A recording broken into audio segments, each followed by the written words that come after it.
everybody. I'm Jackie K. Cooper here with Amber Howell. And it's Tell All Tuesday. That's right. And you went to see two movies. I this did. year. I saw two. No, you movies. saw two. You went to the theater to see one. That's right. Yeah, one I watched at home, one I watched in the theater, and I was going to go to the theater to watch Mission Impossible. Yes, that's what you told me you were going to see. And I was excited about it. And I thought you were in Cody. I said Cody will love it. Mm-hmm. And then at the last minute, I changed my mind. Why did you change your mind? My What mom. could possibly have changed your mind? My mom. We were talking. I was telling her that morning. I was like, I'm going to see Mission Impossible, and for some reason, Movie advice from Jackie. Movie advice from Al. I know. What was I thinking? But she said that she liked Oppenheimer, and I was like, if my mom likes Oppenheimer, maybe I should give it a shot before it's not in theaters. She likes cerebral movies. She does. Yes. Because, what was it last year? Belfast. Belfast, Mm-hmm. which is a very thought-provoking movie. Right. She loved that movie. Yes, she did. And so I go and I see Oppenheimer. 3 hours. 3 hours long, and I didn't like it. Sorry. I know that the reviews have been here, and they've also been here. Like, people love it, and they I hate feel it. like it latched on to Barbie and became Barbenheimer and just got pulled along. Yeah. I thought, if that movie had just come out on its own, would it have been as much? Because, like I said, 3 hours, I felt like the first hour, when they were getting all the scientists together and everything, I couldn't tell one scientist from the other. Me neither. That's the Good. biggest thing of this movie that I hated. Oh my gosh. And then the second hour, they were building the bomb because it's all about the creation of the atomic bomb. And then the last was trying to politically ruin him. And I felt the last hour was the most interesting.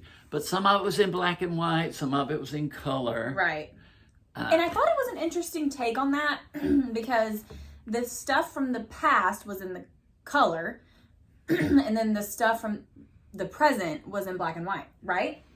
Well, I said that, and Walker, the intern, said, I think it's when good things were happening to Oppenheimer, they were in color, and bad things were in black and white. Well, that would also make sense. Yes. That would make sense. So I don't know, that's what Walker told me.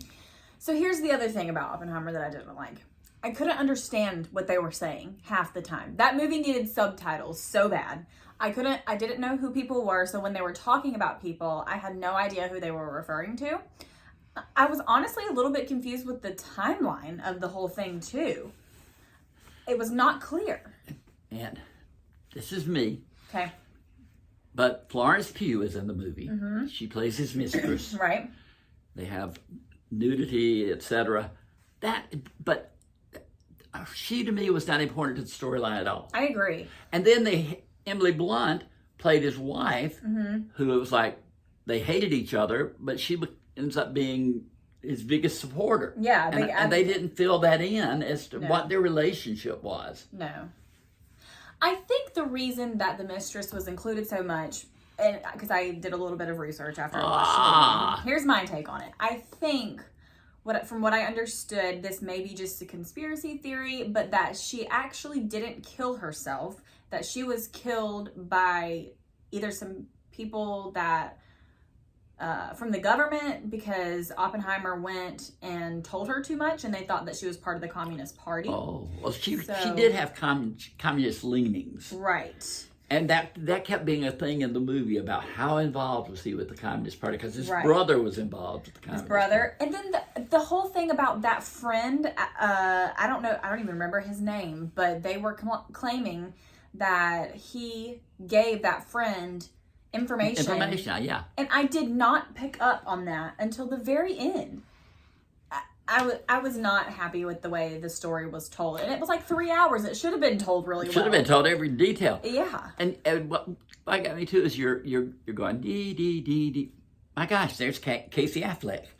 Dee dee dee dee. There's Jack Quaid. Josh Peck was in it from Drake and Josh. Peck. Yes. And not Josh, the guy from Pearl Harbor that I interviewed, Ben Affleck, Kate Beckinsale, and this guy, I can't even think of his name. But They just pop up. Yeah, they're just everywhere, sprinkled throughout. And I really like Emily Blunt. I do too. I think she's an excellent great actress. I do too. I think she's great. But they didn't give her enough. They didn't. I wanted their relationship to be fleshed out. I wanted to understand her more. Yeah. No. I agree. Oppenheimer was not it for me. I know that a lot of people had strong opinions on it. What was Walker's He liked it. He liked it. Okay. Yep. All right, Walker. We can't be friends. Yep. We'll agree to disagree. We should have him sitting here because he had all these theories. he'll have to share them with us. Yep. But then that was Christopher Nolan. Yes. And I went on a rabbit hole. I went down a rabbit hole.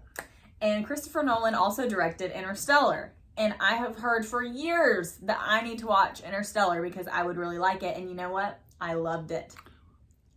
Matthew McConaughey. Did you like it? No. Jackie? No, I did not.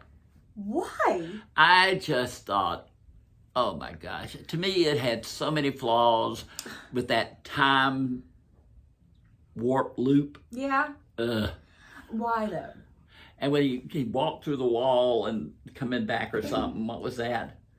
Didn't he come through the wall? The molecules came through the wall. Oh, when he was in that like 5D. Yes. Yes. No, not my thing. I loved it. Was not my thing. I was bawling like a baby. Really? And when he reunited with his daughter, I was sobbing. And Cody was like, "Are you okay?" Because he didn't watch it with me. I put in my earbuds and I watched it. And he's like, "Are you just okay?" for me. Just for me. I had already put him through enough with Oppenheimer. He didn't. I didn't want to make. And you still haven't seen a Mission Impossible? Mission Impossible? No, I have not. I will watch it though. I don't know if I'll be able to see it in theaters, but I will watch it when it goes on streaming, for sure. I am loving going to the movies, Jackie. Why didn't you make me do this earlier? I love going to the movies. I'm so glad you are.